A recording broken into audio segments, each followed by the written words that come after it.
আমি আপনাদেরকে শয়তানের একটা চালাকির কথা বলছি, শুনুন।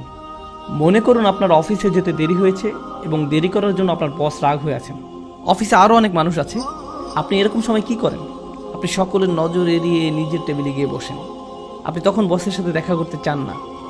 অথবা মনে করুন একটা বাজে রিপোর্ট কার্ড নিয়ে আপনি বাড়ি ফিরলেন।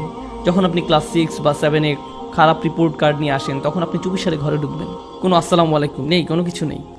চুপিসারে ঢুকে আপনি ঘুমের ভান করে পড়ে রইলেন। মা যদি জিজ্ঞেস করে আজকে স্কুলে কি হলো, আপনি তখন বলবেন তেমন কিছু না। আপনি যখন কাউকে হতাশ করেন তখন তার থেকে দূরে দূরে থাকে, এটাই স্বাভাবিক। এই ক্ষেত্রে যখন আমরা অশ্লীল কাজ করি, নিজেদের উপর জুলুম করি, তখন আমরা কাকে হতাশ করি? আল্লাহ আজ্জা ওয়া জাল্লাকে। আপনি আল্লাহকে অসন্তুষ্ট করেন, শয়তান তখন এর সুযোগ নেয়। আপনার কাছে এসে সে বলে, তুমি এখন আবার সালাহ পড়তে যাবে?